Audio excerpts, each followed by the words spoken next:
Emily is my name. I'm from Denver, Colorado, and I'm 31 years old. I run a small business that specializes in developing living spaces, from townhouses and flats to little eateries that customers wish to transform into emotionally charged locations. Although I'm not rich, I make enough money to support my husband, myself, and my 8-year-old daughter Ava, who is the love of my life. My parents, Stephen and Claudia, have always wished for others to believe that my family is not from an upper-class background, that I was born and raised in a family where appearances were everything. My father ran a well-known furniture store in town, while my mother always carried expensive handbags and spoke in polished, calculated words. To them, success wasn't about peace of mind, it was about receiving admiration from others. In the eyes of outsiders, they were a model couple, full of love and warmth. But as someone on the inside, I knew their love was never distributed equally. I have a younger brother named Dylan, 2 years my junior. From an early age, I learned one thing very clearly: in my family, effort didn't always lead to recognition. When I scored a perfect grade on my 8th grade math exam, my mother simply said, "Good, you did what you were supposed to." But when Dylan got a B+ in history, the whole family threw a small celebration, complete with cake and laughter. I stood in the kitchen corner, watching them cheer as if Dylan had just won a full-ride scholarship to Harvard. I never blamed my brother. Dylan never had to try to be loved. He just had to exist, and attention naturally gravitated toward him. I was the opposite. I studied hard, got a part-time job at 16 to buy my own books, and got into college without so much as a single congratulatory word from my parents. When I told them I had been accepted into an architecture program in Chicago, my mother barely nodded. That must not have been easy, but try your best. Yet, when Dylan got into a local community college, they threw a farewell party, hired a live band, and flooded social media with the caption, "So proud of our beloved son." I learned to stand on my own at a young age. I expected nothing from them, and over time, I stopped feeling hurt. I poured myself into work, building my company from a shared rental office to having my own space, not big, but mine. I met my husband Matt on a March afternoon while surveying a model apartment for a new project. He was an electrical engineer hired to install a smart lighting system. We talked about colors, light, and how a room could influence a person's emotions. A year later, we were married. Then Ava was born, with a smile just like Matt's and curious eyes just like mine.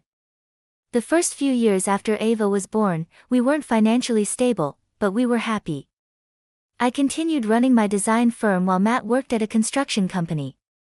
We chose a small apartment near a park, where we could hear children laughing through the window in the afternoons.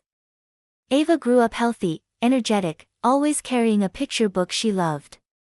There was only one thing I hadn't done yet: get full health insurance for our family. The cost was high, our income was still unstable, and since all three of us were healthy, I kept telling myself we could wait a little longer. I had no idea that hesitation would lead to a moment that would change my life forever, a moment that would force me to stand before my parents in utter desperation, only to hear words that I still remember word for word.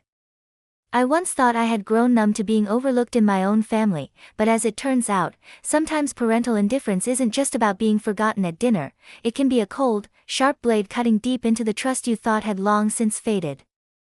I remember the day Dylan got a job at a newly established real estate firm. My mother sent an email to the entire family with the subject line, "Exciting news for our family." They held a celebration at an upscale Italian restaurant downtown, where a single appetizer cost as much as half of Ava's monthly preschool tuition. I attended not because I wanted to congratulate Dylan, but because I didn't want to embarrass my family. I was busy all week, but I still showed up, bringing a small but thoughtful gift, a personalized engraved fountain pen. A fitting gift for someone starting out in business. I handed it to Dylan, and he barely glanced at it before setting it aside, continuing to show off his new smartwatch, a gift from Mom and Dad. I said nothing. No one had ever given me anything. When I opened my first design office, my parents had only said, "Hope you can figure things out when you fail." No words of encouragement, no phone calls to check in. I gradually realized that to them, Dylan was an image investment, a charming, well-spoken man who knew how to impress a crowd. And me? I was the quiet woman, the realist, not good at socializing, uninterested in empty conversations. In their eyes, I held no performative value.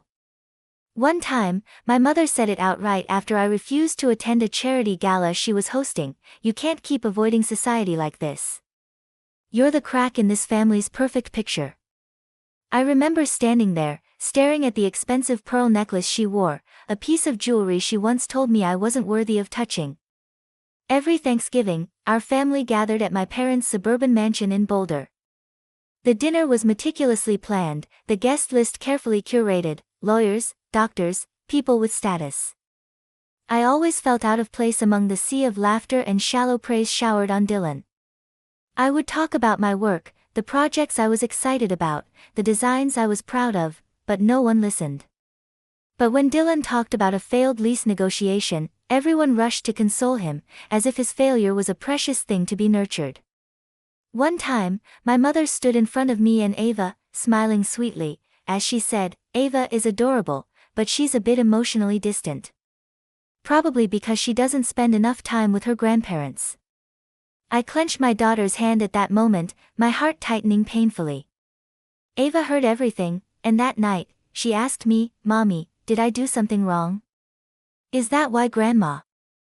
I forced a smile, held her tightly, and thought to myself, if anyone was wrong, it was me for bringing her into that house full of pretense. I tried to keep my distance, but Matt always encouraged me to give it one more chance, to mend the family bond. He never truly understood how I felt. To him, I was too sensitive, too difficult to connect with, while my parents were just old-fashioned and had high expectations for their children. I didn't blame Matt, he didn't know what it was like growing up in my house. He didn't know the feeling of waiting for a compliment after a perfect test score, only to receive a dismissive nod. He had never been endlessly compared to someone else, never seen his mother's disappointed look when he chose design over law or medicine. I always thought I had grown used to it, but I was wrong. Because when Ava collapsed on the floor, her breath weak and her face pale, when I rushed her to the hospital trembling as the doctor told me she needed emergency surgery, my first thought was my parents. I know it sounds ridiculous. I know they had turned their backs on me so many times, but in that moment, I thought, they're Ava's grandparents. They can't ignore this, not this time. I didn't know I was about to face one of the cruelest moments of my life. More than anything, I started coughing in the middle of last autumn, as the cold wind seeped through the cracks of our small apartment. At first, I thought it was just a common cold. She was still playful, still asking for Matt's mac and cheese every night, but then the coughs wouldn't stop. They worsened at night, waking her up, leaving her clutching her chest, gasping for air. We took her to a nearby clinic. The doctor said it was likely mild bronchitis, prescribed medication, and told us to monitor her. But I knew the worried glance the doctor gave Ava wasn't just casual reassurance. 2 weeks later, Ava started getting exhausted. Each step felt heavier. One afternoon, she was drawing when she suddenly sat down on the rug, whispering, "Mommy, my heart is beating too fast." I held her, feeling her cold skin, my own heart pounding with fear. Matt drove us to the city hospital while I sat in the back seat, holding Ava close, my hands shaking uncontrollably. They ran blood tests, X-rays, and CT scans. We waited in a cold white room under fluorescent lights that made the air feel heavy with dread. The doctor returned nearly 3 hours later, holding a thick file, his face so serious that I had to grip the armrest to stay steady. "We found an abnormal mass in Ava's left lung," he said carefully, his voice calm but direct. "It's most likely benign, but its location is pressing against her airway. If we don't operate soon, her condition could worsen quickly." A ringing filled my ears. Matt stood frozen beside me, unblinking. I could only manage one question in a voice I barely recognized as my own: "Does she need surgery right away?" The doctor nodded. "We recommend proceeding as soon as possible, within the next 3 days." And he looked at us, hesitating slightly. The cost for the surgery and post-operative care is approximately $98,000. When I arrived, the driveway was packed with cars. Soft music drifted from the backyard, mixed with laughter and the clinking of glasses. The house was lavishly decorated with white flowers, gold ribbons, and sparkling crystal lights. It took me a few seconds to understand. Today was the rehearsal party for Dylan's engagement to his fiancée, Natalie, the daughter of a wealthy real estate tycoon in the area. I stepped into the grand foyer and immediately felt the weight of stares from the elegantly dressed guests. No one offered me a drink or asked where I had come from. Their gazes brushed past me, as if I were a misplaced server who had wandered into the wrong section. I spotted my mother across the room, laughing with a group of older guests, a champagne flute in her hand. I walked straight toward her, stopping right in front of her. "Mom," I said, my voice urgent, "please give me 5 minutes. It's important." She looked me up and down, her expression momentarily displeased, as if I had interrupted an important speech. "Emily, I'm entertaining guests. Can this wait?" I shook my head, my voice trembling but firm. "No, it's about Ava. She needs emergency surgery. Mom, I'm begging you, just help with a portion of the cost. We've already sold everything we can." She hesitated for a brief moment, but then her eyes turned cold. "Emily, do you know what today is? This is Dylan's pre-wedding celebration. Everything has been planned for months. Couldn't you have chosen a better time?" I swallowed hard, pulled the medical records from my bag, and opened them in front of her. "Mom, please read this. The doctor said if she doesn't get surgery soon, Ava may not survive. We need $98,000. Mom, she's your granddaughter." The music slowed, and I noticed some people around us had started to listen. A couple standing nearby stepped back. My mother glanced around, then lowered her voice, leaning in. "Emily, this is not the place to discuss this. I'm very sorry, but I can't help. The money has already been spent on catering, the wedding dress, the band. Where do you expect me to find nearly $100,000 now?" I turned and saw my father. He was standing beside Dylan and a few well-dressed men. As I walked toward them, my father frowned. "Emily, what's going on? Did you come here to cause a scene?" "No, I came to ask for your help," I said directly. "Ava needs surgery. I just need a portion of the cost, please." "Dad, she's your granddaughter." Dylan let out a quiet chuckle, his voice light as air but sharp as a blade. "Are you serious? Because you didn't plan ahead, now the whole family has to bear the burden? I'm about to get married, and you expect me to cancel everything? Don't be so selfish." I turned to Dylan, locking eyes with him for the first time in years. I saw the emptiness behind his confident smile. "I'm not asking you. I just hope you still have some conscience left." Dylan shook his head and raised his champagne glass. "I'm focused on my future. Everyone has their own problems. Emily, Ava is your daughter, not my responsibility." I turned back to my parents, my voice trembling. "I'm not asking for anything for myself. I'm asking to save Ava. She is the blood of this family. If family doesn't stand together in hard times, then is it even a family?" My father sighed, then turned away as if I were nothing more than a passing breeze. "Emily, don't embarrass us any further." I stood in the middle of the grand ballroom, surrounded by shimmering lights and people who once called me the good daughter, Dylan's sister, Stephen and Claudia's child. But tonight, they only looked at me with unease, pity, or worse, indifference. I nodded, tucked the medical records back into my bag, and walked out of that lavish mansion, the place I once called home. Every step on the stone pathway felt like a blow to my chest. When I got into the car and sat down, my tears finally fell, not from pain, but from the stark realization that to them, an extravagant party was more important than a child's life. I was no longer the Emily who kept trying to earn scraps of love from people who didn't know how to give it. From that moment on, I vowed to do whatever it took to save my daughter without ever begging them again. I returned to the hospital with a heavy heart and empty hands. Ava was still lying there, her lips dry, her breathing weak, while I felt as if the weight of the world was crushing my chest. Matt held me tightly as I told him everything, every rejection, every condescending glance, and the moment I walked out of that mansion like a stranger. He didn't say much, just nodded, then whispered in my ear, "We'll save our daughter. We don't need anyone else."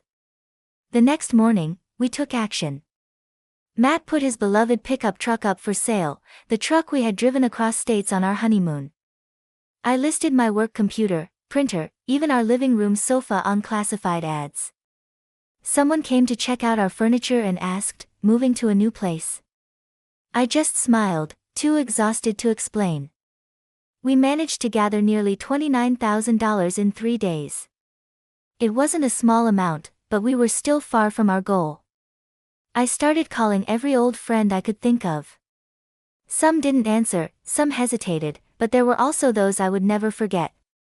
Anna, my college friend, now a music teacher, sent $500 with a message, "I know this isn't much, but it's my entire savings for this month. Ava will make it through." I read her message, and tears streamed down my face. Travis, a young employee who had only been at my company for 4 months, walked into my office at noon. He placed an envelope on my desk. "I have $320. I was going to buy a new laptop this morning, but I think Ava needs it more." I couldn't say a word. I just hugged him tightly. We received small contributions from friends, neighbors, even people I had only met once in my life, people who weren't bound to me by blood, who owed me nothing, yet still reached out to help. Even so, we were still nearly $40,000 short. I started considering taking out high-interest loans, despite knowing the risks. I couldn't sleep, my heart constantly racing as if it were about to burst. And then, one evening as I sat in Ava's hospital room, Matt's parents, Carol and Henry, came to visit. They lived in a small home in the southern suburbs of Denver, a house they had cherished for nearly 30 years. They weren't wealthy, just hardworking people. I expected nothing more than a hug and words of comfort, but as they entered the room, Henry pulled me aside into the hallway, placing his hand on my shoulder. "Emily," he said, his voice deep and unwavering, "tomorrow morning you and Matt need to come to our house. I have something to discuss." I looked at him, confused. "What is it?" He didn't answer. He just patted my shoulder, then glanced toward Ava's hospital bed where she lay with a scarf wrapped around her head, and 4 still in her tiny hand, and said, "Our granddaughter can't wait any longer." The next morning, Matt and I went to their house. It felt emptier than usual. The living room couch was gone, as were several paintings from the walls. Before I could ask, Carol walked out with a cup of hot tea, placed it on the table, then handed me a stack of papers. I picked them up and skimmed through them, a property transfer contract. The final line burned into my eyes, sale price, $136,000. I stared at them, stunned. "Mom? Dad?" Carol took my hand, smiling gently. "You and Matt need the money to save Ava. This house is just a material thing. We can rent another place, but Ava only has one life. If it were you or Matt in this situation, wouldn't you do the same?" I broke down, not with loud sobs, just silent tears falling onto her hands, the same hands that had once knitted sweaters for Ava's first winter, the hands that had baked holiday treats every year. They weren't my parents by blood, but they chose to stand by me when no one else did. 3 days later, we had the full amount. The hospital scheduled the surgery immediately. The operation lasted 6 hours, 6 hours that felt like 6 years. I sat in the waiting room, clutching Ava's beaded necklace, a birthday gift she had made for me with the words, "Best mom ever." When the doctor finally walked out, he nodded and gave a small smile. The surgery was a success. Ava will recover. She's incredibly strong. My legs gave out. I collapsed into a chair, covering my face as I sobbed, not from despair, but from the overwhelming relief that hope was alive again. Ava had made it through. 3 days later, in a hospital room filled with sunlight, I watched her sleep peacefully, her breathing steady, her small hand unconsciously grasping mine. I knew that from now on, everything would be different. But deep inside me, something still lingered, the memory of that party, the indifferent stares of the people who shared my blood. And I swore, one day, they would understand what it meant to lose something truly important. After Ava's surgery and discharge from the hospital, I thought I would collapse from the exhaustion and financial strain of the past months, but I didn't.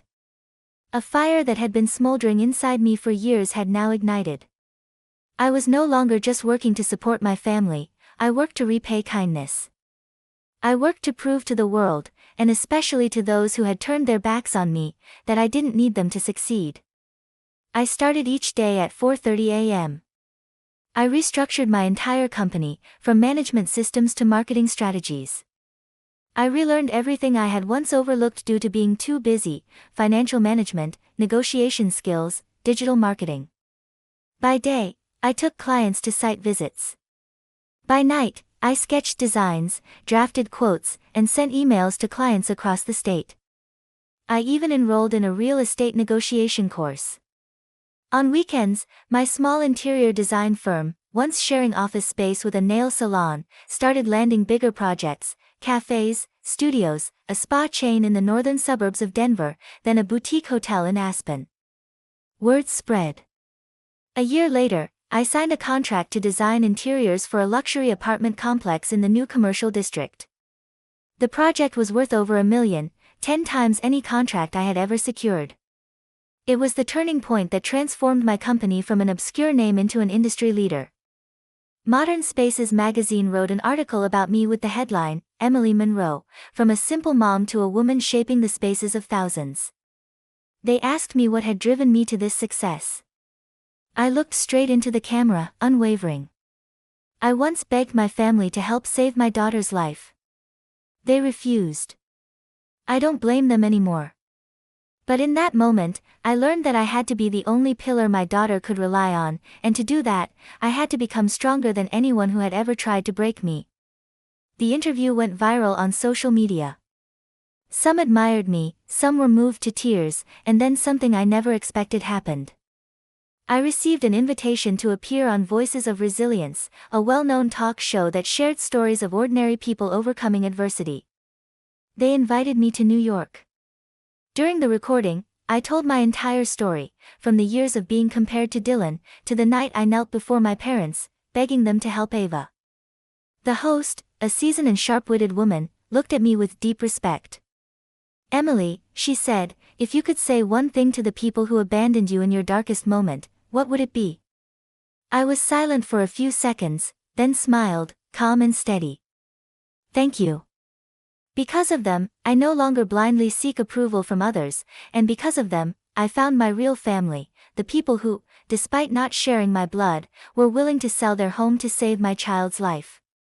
I never mentioned any names during the show, but to those who had witnessed me knocking on that mansion's door that day, who had seen me turned away like a stranger, they knew exactly who I was talking about. After the episode aired, I received hundreds of messages from mothers, fathers, and children who had been abandoned by their own families. They said I had given them hope that they could rise again, even when pushed to the very bottom. A month later, Fortune Home magazine named my company one of the top 30 most influential interior brands in the Western U.S. My photo appeared on the cover, holding a blueprint, standing in the middle of a construction site with a massive sign behind me that read, "Monroe Studio, Designed to Heal." I didn't cry. I didn't feel proud. I only felt at peace because I knew that all of this, every step forward, every drop of sweat, came from one thing: my love for Ava. She was my driving force, my reason to keep going, and proof that sometimes pain creates the greatest strength. But I also knew that the people who once turned their backs on me, they were watching, and I had never forgotten my mother's eyes when I begged her to help her granddaughter. I hadn't forgotten my father's nod, as if he were declining an unworthy business deal. They thought I would always be the weak Emily they once knew, but they were wrong, and I was certain they were about to realize that. I never intended to hurt them when I shared my story on television. I didn't name anyone. I didn't point fingers. I simply told the truth, the raw truth I had carried in my heart for years. But some truths, when spoken in the light, have more power than any accusation. After Voices of Resilience aired, my story spread faster than I expected. Local news outlets began sharing articles, then smaller TV networks invited me for interviews. People connected the dots from the details I had shared. It didn't take long for them to find out that I was the daughter of Stephen and Claudia Monroe, owners of Monroe's Living, and the sister of Dylan Monroe, the real estate broker who once bragged on LinkedIn about his $330,000 engagement ring. I realized the true media storm had begun when an anonymous account reposted a clip from the talk show with the headline, "Parents spend hundreds of thousands on an engagement party, refused to save dying granddaughter, and now their daughter is a millionaire." The post gained over 500,000 shares in 2 days. Soon after, Monroe's Living began receiving one-star reviews on online platforms. Customers canceled their orders. Some suppliers announced they were cutting ties. The same people who once shook hands with my father and toasted champagne at his parties quietly removed him from their contact lists because no one wanted to be associated with a family that had turned its back on its own blood to protect their reputation.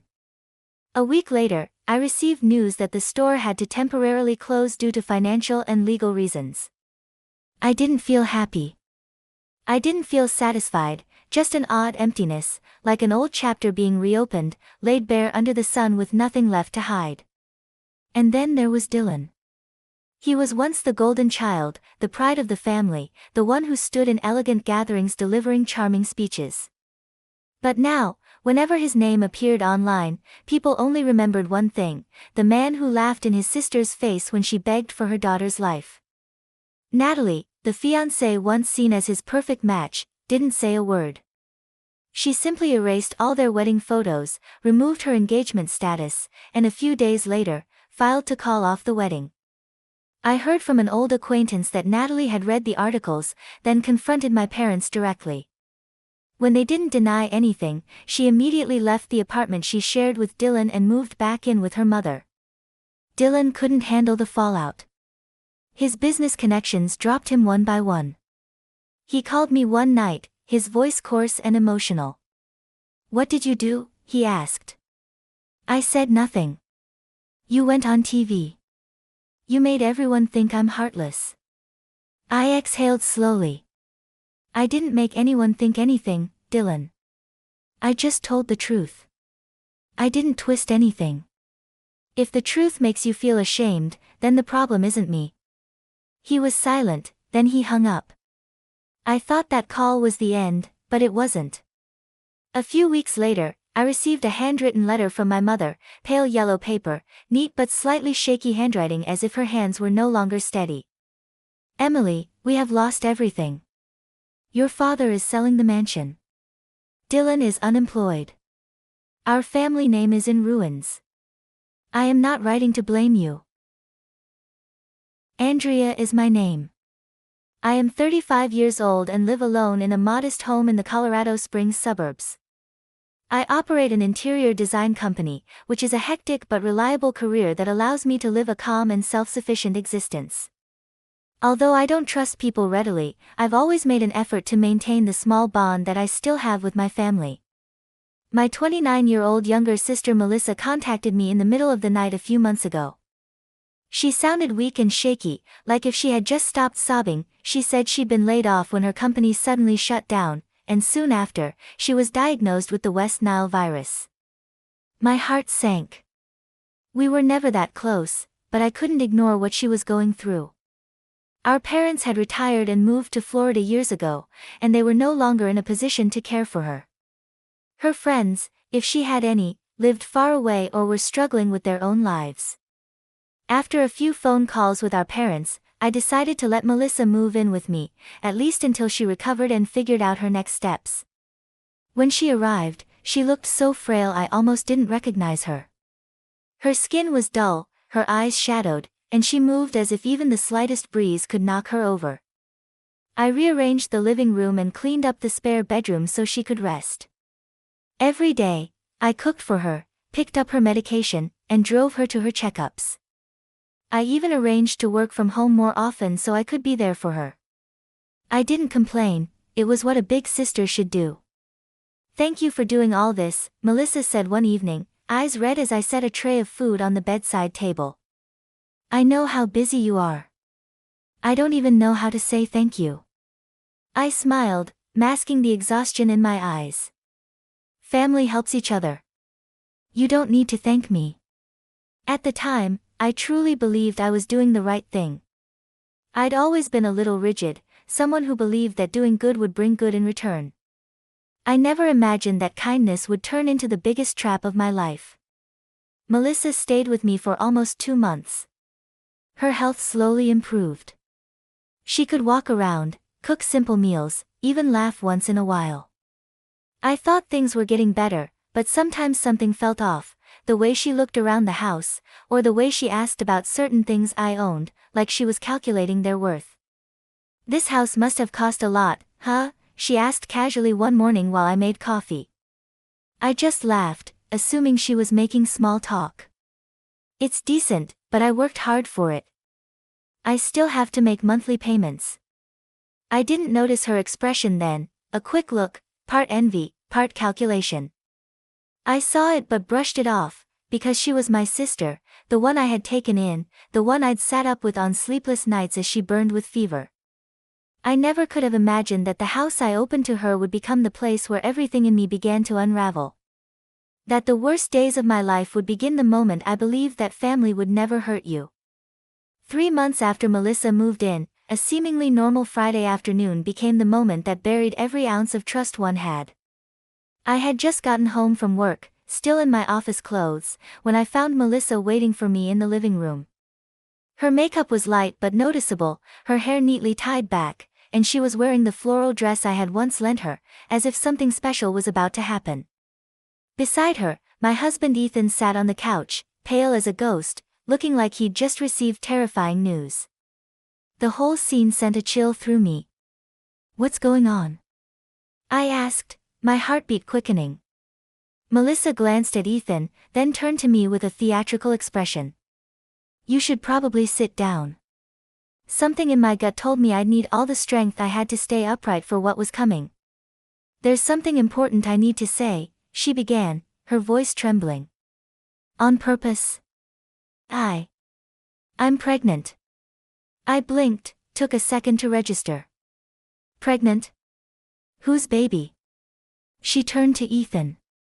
I followed her gaze and saw that he wasn't avoiding eye contact anymore. He just bowed his head and sighed. It's his. Silence. Nothing but the ticking of the wall clock. I stood there frozen, my heart stopping. Every word Melissa spoke stabbed into me like a needle. I had cared for her, fed her, trusted my husband completely, and here they were, betraying me together under my roof. You can be angry, I get it, Melissa said, but the truth is what's done is done, and now I'm carrying this child. I can't live here feeling like a criminal.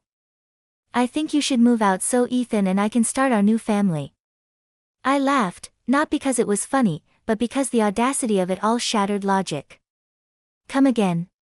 I asked coldly. You want me to leave my own house so you and my husband can start a family? She faltered. You'd understand. We're family.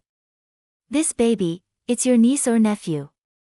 Don't call me your sister, I cut her off, my voice ice. That baby is a result of betrayal. While you were living off my food, my medicine, under my roof. Ethan said nothing. I turned to him. You have nothing to say. I didn't know Melissa would tell you like this. So you knew? I pressed. It only happened a few times. How could you think that I wouldn't find out? I let out a dry laugh. You thought you could live a double life in this house and I'd never find out? I didn't cry. I had no tears left. When trust had already been burned to ash. I walked upstairs, grabbed a small bag, my house deed, and my bank cards. Then I came back down and placed them all on the table. I'm not going anywhere, I said, looking Melissa dead in the eye. This house is in my name, every brick, every chair, paid for by me. If anyone's uncomfortable here, they can leave. Melissa looked at me like she couldn't believe what she was hearing. But I'm pregnant. Don't use that baby to shield your greed, I said. If you had the nerve to sleep with my husband, you should have the nerve to find your own place. Ethan stayed silent, his gaze on the floor, defeated. I didn't have to shout or break things. My silence was louder than any scream. I would never forgive them. At that moment, I knew a door had closed forever. And the saddest part? The one who shut it was the person who once called me sister. Melissa stood frozen, her face drained of color. Ethan sat there like he was awaiting a verdict. I crossed my arms, holding myself steady even as my heart pounded. But my voice, it didn't waver. It was sharp, precise. I'll be filing for divorce on Monday, I said, eyes fixed on Ethan. You can pack your things tonight. And Melissa. I turned to her. You're no longer welcome here. You can't do this, Melissa stammered. I have nowhere else to go. I'm pregnant. Are you really going to kick me out onto the street? I let out a cold laugh. That's funny. When you were trying to steal my husband and kick me out of my own home, did that cross your mind? Ethan looked up slightly, his eyes dazed. Andrea, I know I messed up. I know there's no excuse, but you have to understand. What happened between me and Melissa didn't start as a plan. It just spiraled. Spiraled? I repeated, nearly laughing. You're talking about betrayal, not slipping in the shower. I walked straight to the small safe in the corner of the room and pulled out the house documents, every single one in my name, because I bought the house before we got married. I laid them out on the table, one by one, as if spelling out a truth they could no longer deny. Melissa, I said slowly, you thought this house belonged to both me and Ethan, didn't you? She nodded, her eyes filled with confusion and fear. That's unfortunate. You should have checked before trying to take something that was never yours. Ethan doesn't own a thing here. No title, no stake, not even a savings account. I turned to Ethan and saw the shame and desperation all over his face. Melissa looked like she'd been hit with a bucket of ice water. She turned to him, eyes wide. You told me you were managing the finances, that everything here was in your name. Ethan exhaled. I said that because I felt pathetic. What did you think I was, a successful author? I've been stuck on the same draft for 3 years. Everything you've seen here, it's all Andrea's. Melissa stepped back like she'd just been stabbed. Only this time, by the very person she thought she could trust. You lied to me and you betrayed me. I stepped forward just enough so they could both hear me clearly. Fair trade. I left them there, standing in their shame. Then I said what I had been thinking ever since I found out, you both need to pack your things and be out of this house. I didn't cry. I wasn't even angry anymore. It just felt like every cell in my body had burned out. I turned on the lights, room by room, opened every window to let in the night air. The air felt thick, like the house had been through a fire, no flames, just wreckage. I started cleaning everything tied to Melissa, pillows, bags, her medication, the clothes she had stuffed in the closet. I gathered it all, no sorting, no second thoughts. I didn't bother folding. I shoved each item into her suitcase, like I was erasing her from my life. As for Ethan, unfinished drafts, philosophy books he never read, the bath towel I gave him on our 2nd anniversary. I packed them into a bag and shoved it to the front door. Just as I dragged the last suitcase into the foyer, the doorbell rang. I knew who it was. Melissa stood there, eyes red, cheeks streaked with tears. She wore the hoodie I once let her borrow, arms wrapped around her stomach like she was trying to win sympathy. Andrea, please let me stay just one night. I don't know where to go. I'm sorry. I really am. I looked straight into those eyes, the same eyes that once made me cave when she was little and broke her arm falling off a bike. But this time, they weren't the eyes of a sister in need. They were the eyes of someone who had crushed trust and was now trying to patch it up with cheap tears. No, I said, hand firm on the door. You're not allowed back here. Not tonight, not ever. But I have no one. You had someone, my husband, and you chose to betray me with him. So now, take care of each other. Melissa collapsed onto the cold porch tile, sobbing. I don't know what I was thinking. I messed up. I know I did. I stood still. It's too late, Melissa. Starting today, you're no longer part of my life. I closed the door without another word. The sound of the lock clicking into place felt final. The next morning, I brought the divorce papers to my lawyer's office. Everything had already been prepared. Ethan would have no claim to any assets since everything was in my name and clearly documented. I didn't want to drag it out. I just wanted it over. As I signed the final document, my phone buzzed. It was my mom. I stared at the screen for a few seconds before hitting silence. I wasn't ready to explain. I wasn't ready for the excuses or the judgment. At 3 p.m., the lawyer called to confirm the divorce papers had been filed. The court would be sending Ethan a summons in the coming days. When I hung up, a strange calm washed over me. I wasn't happy. But I felt clean that night. I sat alone on the balcony, poured myself a cup of mint tea, and looked out into the night sky. The cold wind slipped through my hair, rustling the leaves like a soft whisper from the peaceful days I once thought were gone. I knew the road ahead would be hard. I'd face phone calls, rumors, maybe even resentment from relatives, but I also knew I had done the right thing. I had chosen myself in the end. If I didn't protect me, who would? Just 3 days after filing for divorce, my phone rang again. This time, I didn't press silence fast enough. My mom's name lit up the screen.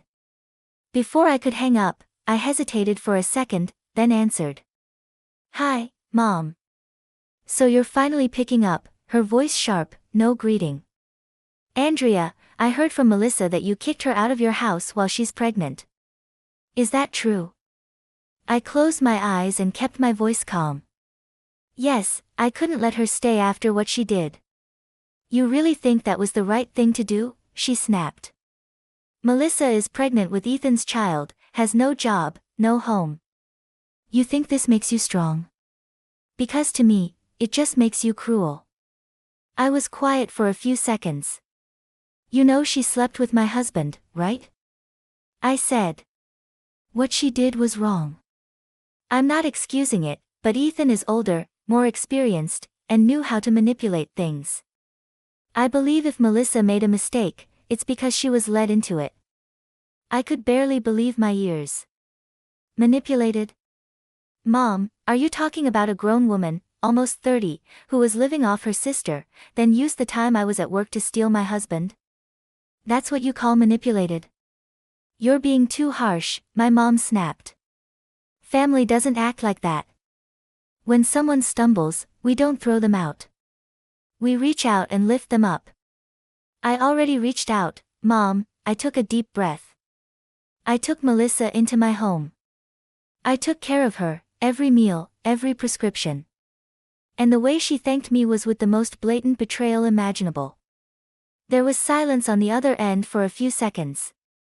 Then my mom's voice softened. She's still your sister, and that baby, it's blood. It's family. You can't be so heartless. I closed my eyes for a moment. I was pulled back to childhood, when I was always the one expected to be stronger, to give in to my weaker little sister, even when it was never fair. And now the same script was playing again. Except this time, the price wasn't a toy or a slice of cake. It was my entire marriage and my dignity. I'm sorry, Mom, I said, my voice strangely calm. But this time, I'm not backing down. Not anymore. My mom went silent, like she couldn't believe I'd said that. Then she said one final line, heavy as stone, you've changed. You're not the daughter I used to know. I ended the call without responding. Maybe she was right. I had changed, but not because I wanted to. They had forced me to, so I wouldn't get trampled again. The next morning, I got a text from my dad, short and to the point, "Your mother's really upset. If you can, think this over. Families shouldn't turn their backs on each other over a mistake." I didn't respond.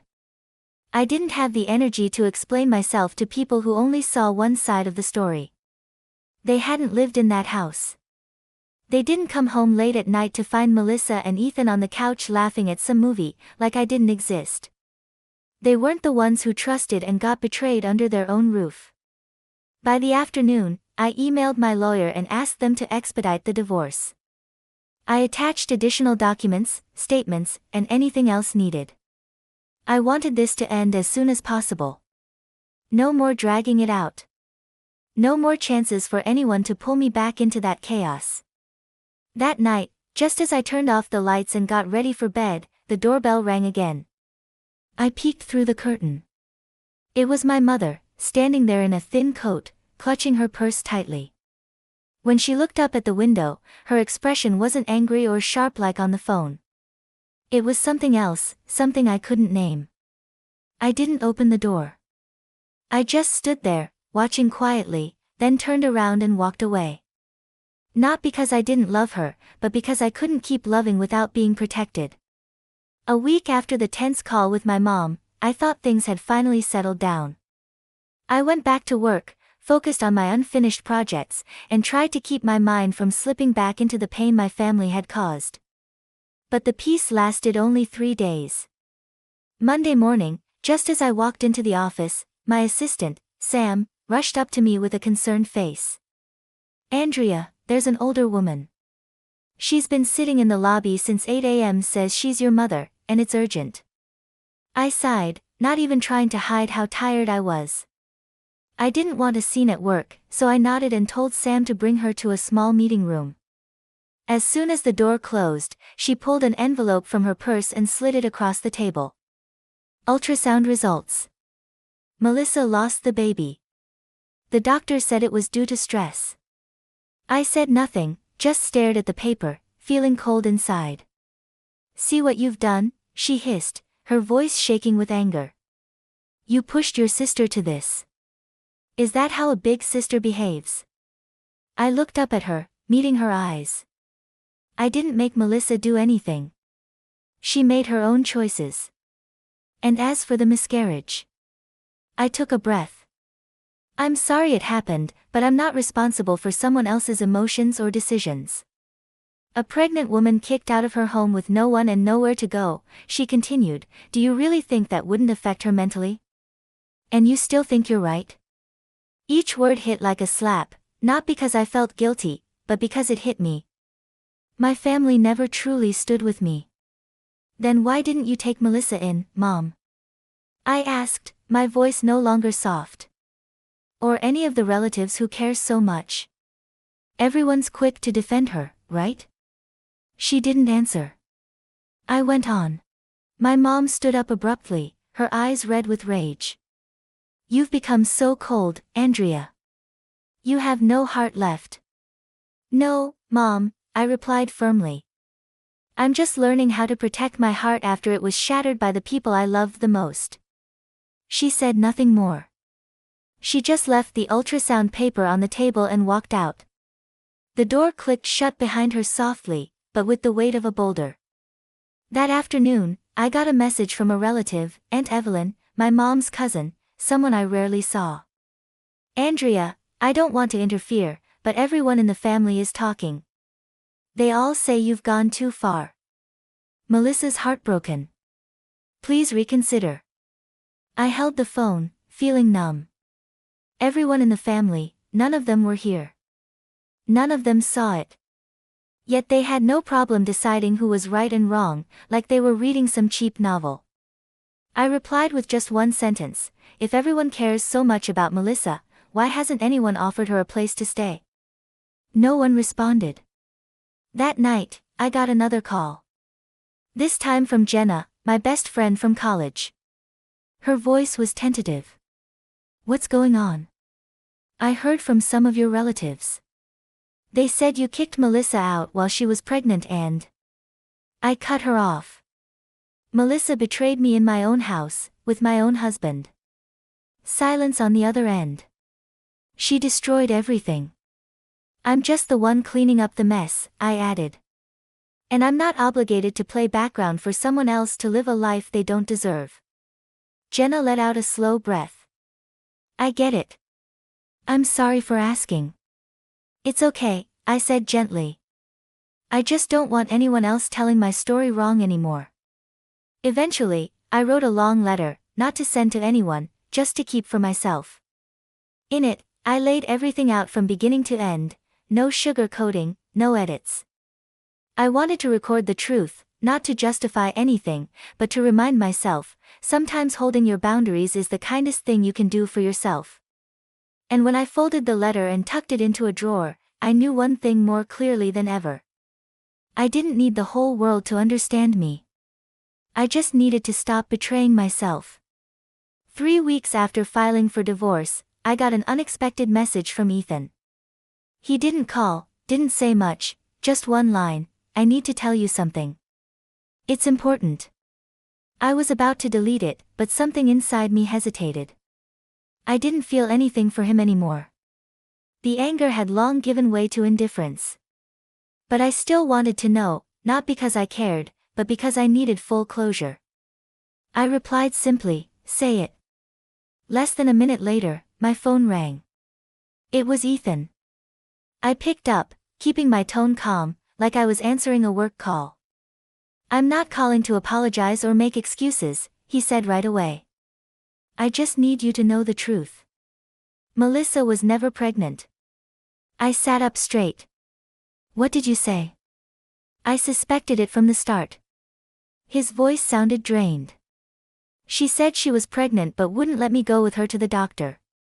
I asked multiple times, offered to take her to an ultrasound, even gave her the number of a local clinic, but she always avoided it. I stayed quiet. In my head, all the broken pieces began shifting into place. She just kept saying the doctor told her to rest, not to move around much, Ethan continued. Then, when you got the ultrasound paper, it came from your mom, not Melissa. I never saw the original. She said she lost it. So the miscarriage was fake too? I asked, my voice low. I asked her, Ethan said. She didn't answer, just cried. But there were no documents, no records, no doctor ever confirmed anything. She just one day said she lost the baby. I leaned back in my chair. My heart didn't ache, it clenched in a different way, a deeper kind of hurt. The feeling of being deceived to the core by your own family. I called because I heard your family's blaming you, saying you caused Melissa to miscarry. I couldn't let you carry that, Ethan said, hesitating. I know it's late, but the truth still deserves to be told. I didn't respond right away.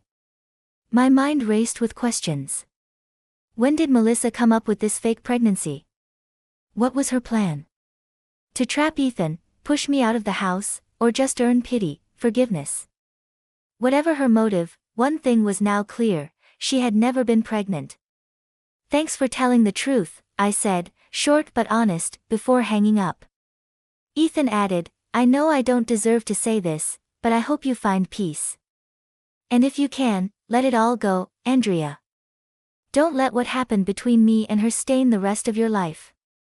I didn't reply, I just hung up, then sat still for a long time, staring out the window.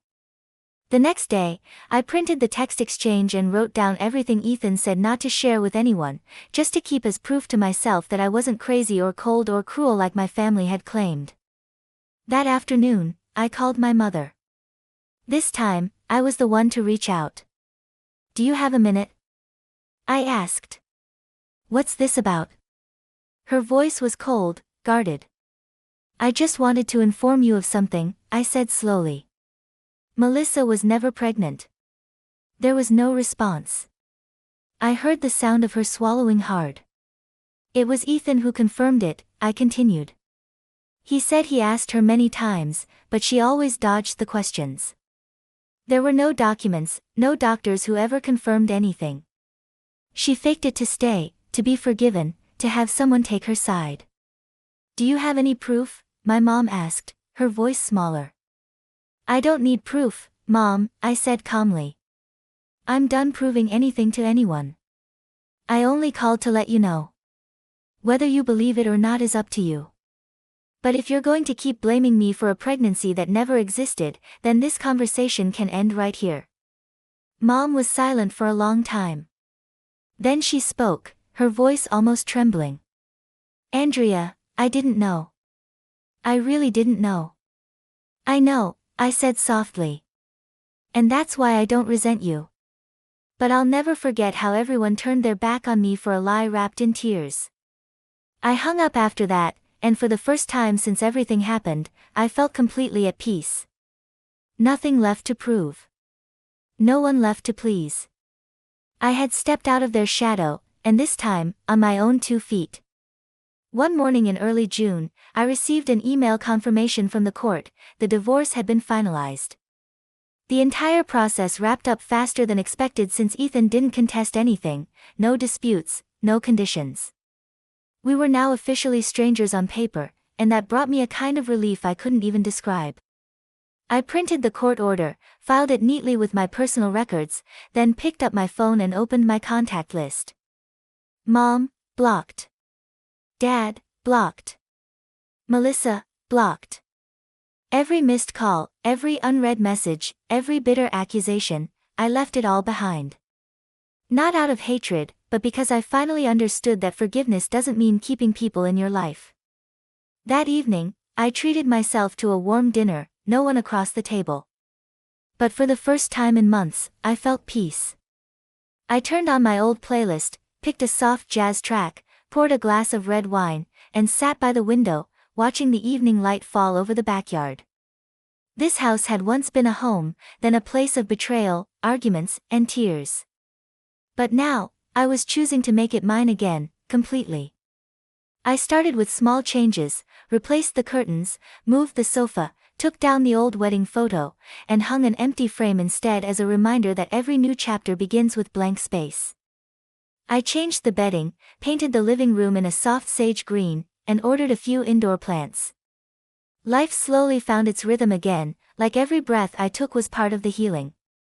Every morning, I made coffee just for myself, not for two.